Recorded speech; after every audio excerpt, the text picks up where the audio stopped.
Jason, this is Snake Envy. It's still hatching season. It's early hatching season. I know we got something in here. It's a first for me. A first for me forever. So. Well, let's let the anticipation build a little bit. We have a couple snakes that are gravid and might be laying soon. Still getting eggs. Yeah. We're still getting eggs and hatching eggs. So let's take a look at a few of those first. And you mentioned we have some pine snake eggs we can take a look at. And then we'll get to what's hatching. All right. What do you got?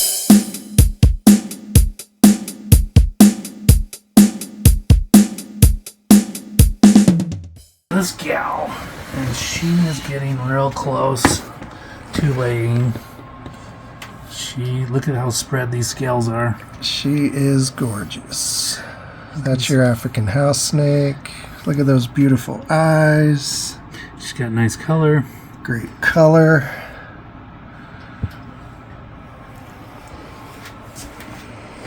She's getting close. I'm expecting probably this week. And then we have this little gal. And this Mexican hog. She's getting really close. This is an any moment kind of situation. I love these Mexican hogs. They're beautiful. She always hoods up. She still hoods up. Look how flattened she got also. Yeah. She flattened out. Yes, she did.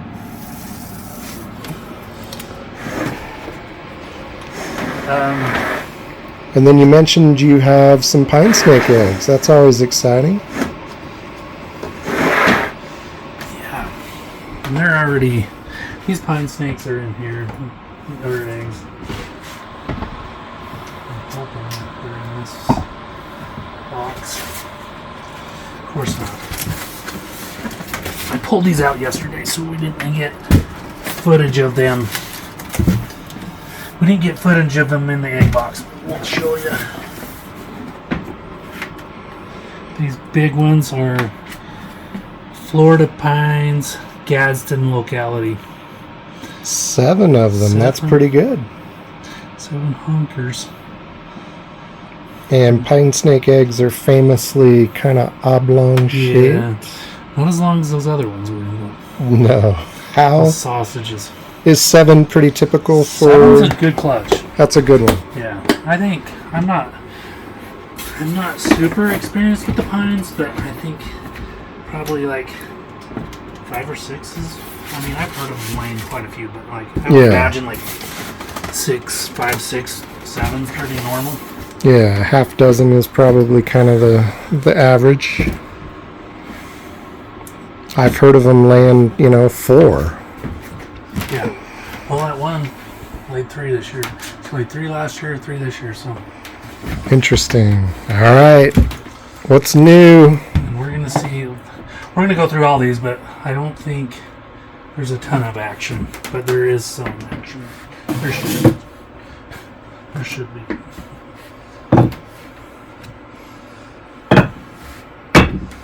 Pretty sure this is nothing. We got some calico beauties really close to hatching. Probably next week. They're all dipping in.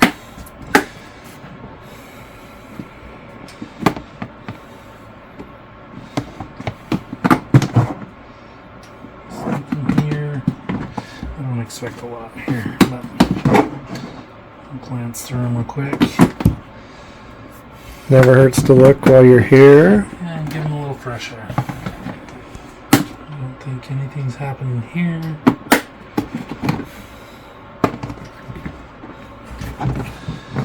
No, nothing's in here. Or there.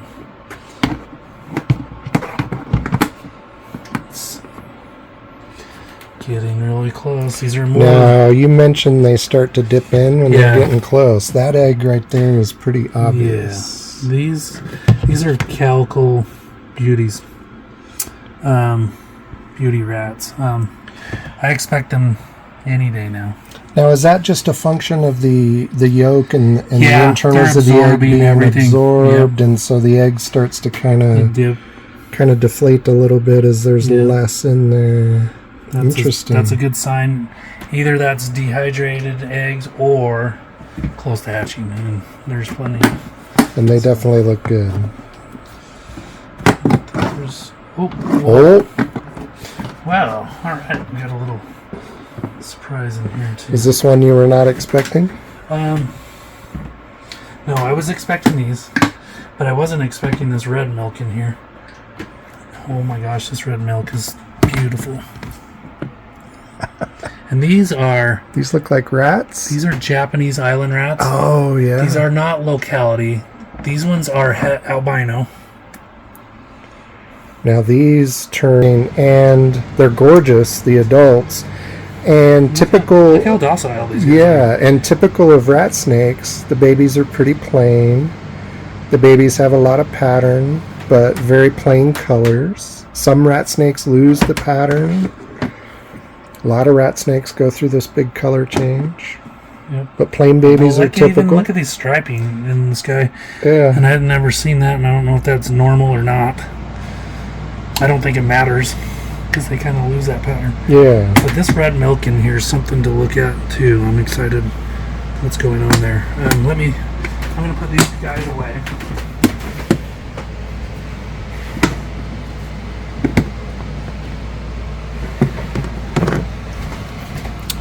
Looks like there's another rat. There is.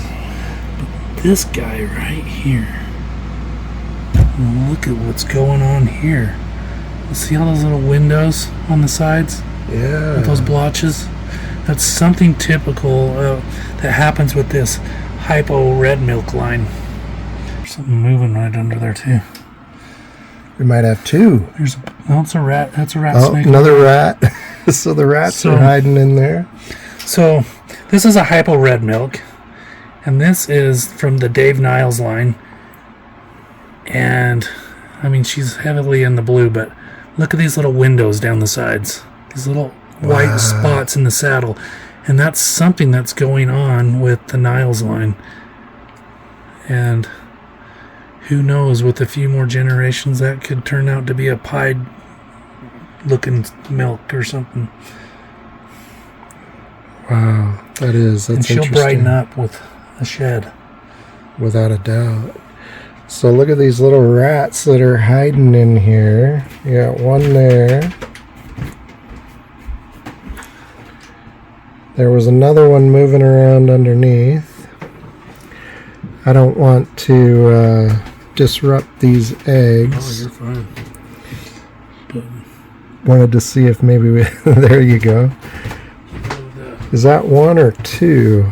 That looks like the head. Well, they're long little guys. Yeah. There's definitely one over here. There's some movement over here. There's definitely one over here. There he comes. There he is. And he's going to try and make a run for it.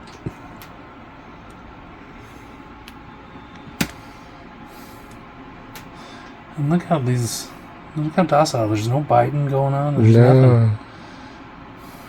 Even the adults are pretty docile. Pretty chill. They've never bit me. And these will turn green. Yeah, we'll definitely... One of them's got a little bluish to it. We'll definitely take a look at the adults so everybody can see what happens over time. That one empty. All of them are empty. I think they're all hatched out, even that one. Yep. So here comes a head right here. Yeah, right there. There we go. So we got 3 more in here. Excellent. This one doesn't think we see it. He thinks he's hidden. He's got his head in the sand. Like a roadrunner. Yeah. Oh. He thinks he's safe.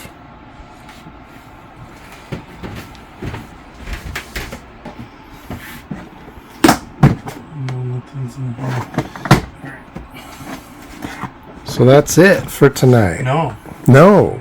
We got one more to check. We got one that might do something. One bad egg. Alright. This is an ugly clutch. Let's bring it up and see what's going on. But this is an ugly clutch, only a few are going to survive. And they're not hatching. So that's an ugly clutch. But these two look good. That one doesn't. This one hatched already, so that's why I thought we might see some action. Has that already been put away? Yeah. And we'll Now, are these your Bumblebee bulls? yes. Bad luck with And- fertility. And that happens at times. Yep. That's the nature of the biz, huh? Yep. That's it for today. But I expect these guys to hatch any day now. That one's hatched already. And so when they're getting close, sometimes I'll give them a little assist. This one might not be good. Nope, it's good. Cut them and make sure that Good clear liquid. I can see a snake in there. you see it moving around at all. We can.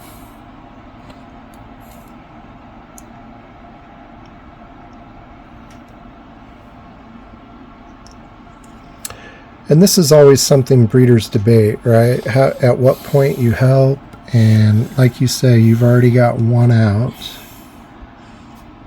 And you can actually lose a snake if you don't help and they stay in there too long, right? Yep. So one hatched. A lot of people will, once one breaks through, they'll assist them all. I'm on the fence about it. I sometimes do and sometimes I don't. But it's not super impressive. It's not going to be super impressive until this thing sheds. Right. It's a pretty good idea to help them out considering the bad eggs. Yeah. So here's the one that hatched yesterday. Let's get in the light.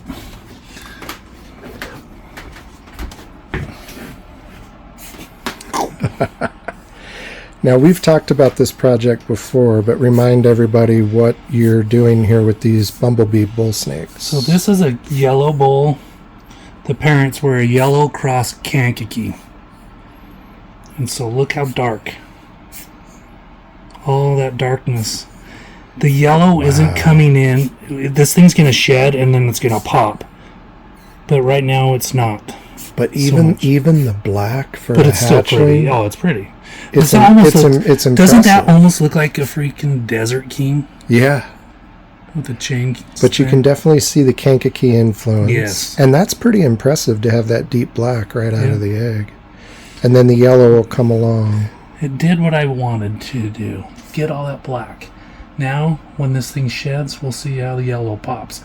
I expect it to be super nice. Impressive. And this is F2, remind me? Yes. F2. Okay. All right. So 2 tries along for these guys. And they're just going to get better with each generation. Yep. Okay, what do we have here? This is a Japanese island rat snake, and she laid a few weeks ago, so she's still trying to bounce back, gain her weight. But she's eating and doing well. She's eating. It just takes a few weeks. And she's one of the prettier ones. She's got some turquoise in it. Might be hard to see in the light, but You can definitely see the contrast. Wow. and she's small. And right behind her head, she is gorgeous.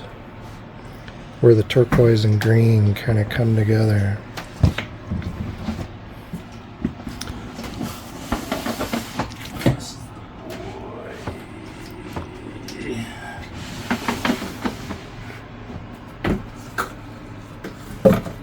And this is the male. Wow. And this is locality. I'm gonna botch the name, the locality name, so I'm not even gonna. We'll put it up on the Yeah, screen. we'll put it up on the screen. But They are beautiful. So everybody saw the plain babies. You don't see any of that patterning like on those No, babies. and the pattern I fades. mean, it's almost typical. You can see it a little bit. Yeah, typical of a lot of rat snakes. They're born with pattern, and then they lose it. The majority of it, anyway. Yeah, and this is from But look at those colors. Wow. the head. That is stunning. And you were telling me these guys are very a great temperament. Oh yeah. They're I mean, very, like I said, I've very never chill. I've never been bitten by any of them. I like the scalation here. It's just intense. It's different than any of the North American colubrids. Yeah, without a doubt. Wow, that's really something. So they have a bit of a keeled scale, but it's more of a lightly keeled relative to like a bull snake. So you see a little bit of a ridge, but it's not clearly defined like you see with the pits.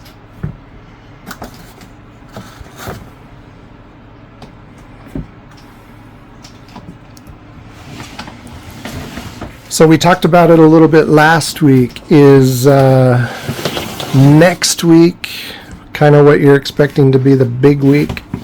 I'm thinking the next few weeks is going to be busy. This is an albino of the Japanese island. Wow. This guy used to be a super finicky eater. And he's still lean, but he eats like crazy. And he's done that ever since I brought him out of hibernation. He's going to hold still for us. Excellent. That's rare. Wow, they are pretty. And this is the father of those babies we've seen. So all those babies were het albino. Supposedly the mother was het albino. I bought them from different sources. Not surprised that they're not albino. And I'm not upset over it or anything. So het to het, you should get. There should have been one or two. There should have. Well, yeah, there should be some albinos. This is visuals. Half of them should have been albino. Yeah, exactly. So interesting. Wow. And this is the mother. But there's still some left to hatch, correct? Or did they all go? That's it. They all went. They're not het albino. She's not het albino. And she's still thin. She just double clutched last week, so. Double clutched, and I wasn't. She did just shed though. Look at that face. Rat snakes, of course, with the beautiful eyes. Look at the color of her head. It's blue. And then you got the green and the blue kind of mixed. They are gorgeous. Wow.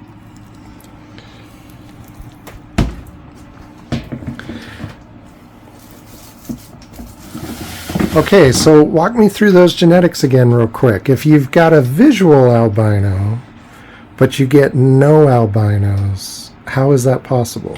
So he's obviously an albino, this male, father. The female was supposed to be het. She's not, or we got horrible odds, which I'm not, I'm pretty sure she's not. I bought them from two different sources. It was just a thing of boredom in one winter 4 years ago. If she was het albino and this is a visual albino, you should technically get 50% Okay. albinos. So you're expecting 50 and we got 0. We got 6 babies, 0 all albinos. all normal. So I'm just gonna say they're all hets. So they might not even be related. So probably not. So interesting. yep. So if I want to produce albinos, I'm gonna have to keep a pair of babies. You're going to have to, yeah, exactly. Fantastic. All right, so I started to ask, but probably next week and the week after, that's when things are really going to start It's happening. gonna start ramping up. Like it's gonna be daily from here on out. Excellent. It might be, yeah. We may be here every day. I'm gonna be here. Yeah, well, I will as well. I'll be here every day or every other day at the least. We want to film as much of the hatching as we possibly can this year. So, Jason, I just wanted to show off a new addition, permanent addition to my collection. And this is a snake you're familiar with. Yeah. You caught this guy. Yeah. So this is from Central Utah.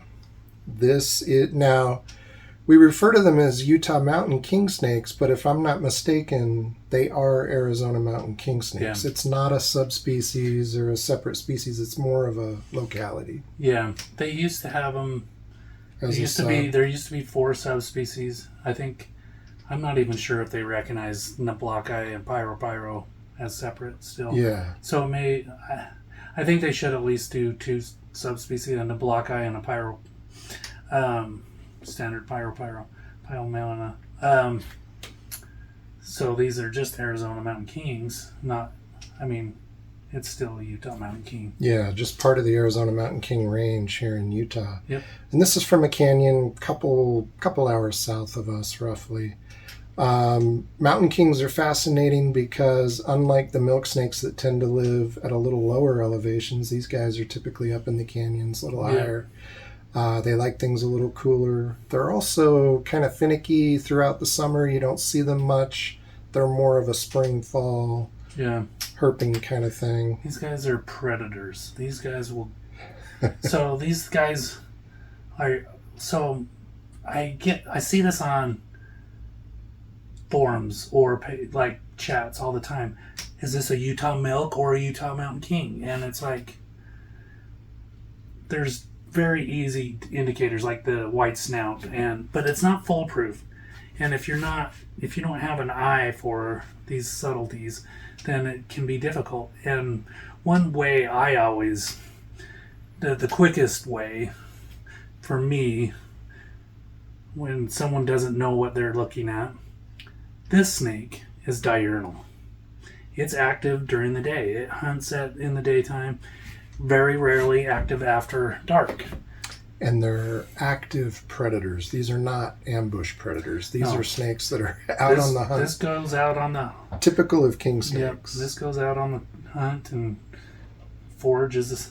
They go out and forage and they just track down their prey. A lot of lizards, other snakes, possibly eggs, birds. And this is a male. We don't know for sure how old he is. He was caught pretty much as an adult, but, he's probably at least 5 years old, potentially more. So this is about as big as the males get. Yeah. And these are similar to gray bands. They have a great temperament. They don't get very large. And as far as herping goes, gray bands and mountain kings are highly desirable. Every herper wants to find one of these in their life. Yeah, this is like one of the neatest things in Utah to find. Exactly. In my, snake-wise. And they're a little reclusive. Even though they're out and about and they're active hunters, they're tough to spot. This red, when this snake is in grass, it almost disappears. Yeah. It's camouflage. Yeah, they're very well camouflaged. Red is camouflage. Despite being active, every herper wants to try and find one of these guys. So anyway, I just wanted to show it off, and there's a personal connection between you and this snake. Under Utah law, you can't sell, and we agree with this law wholeheartedly. You can't sell the actual wild-caught snake. You can breed them and sell the offspring in Utah. So this snake had to be gifted. This belonged to a friend of ours, John from Morphit Reptiles. And so he gave me first crack at it. I'm not going to pass up a pyro. No chance. So happy to have it in my collection. I'll hang on to this guy permanently. But just wanted to show him off. Everybody loves pyro. A couple of last quick things on pyro. Number one, you're breeding them this year. So you have eggs currently, correct? I got 3 eggs from my pair I collected. You have 1 pair, okay. Yep. So 3 eggs. Yep. And same locality as that guy. Yeah. You mentioned you'll notice we didn't mention the exact locality, but they're from Central Utah essentially. It's one of those secret herping spots. In fact, somebody was mad that I even know where it is. So that's how it goes with some of these honey holes. Yeah. But we also wanted to mention that you were breeding them. Touch a little more on distinguishing them from the milk snake. Yeah, and like we was talking earlier, that they're very similar looking to the untrained eye.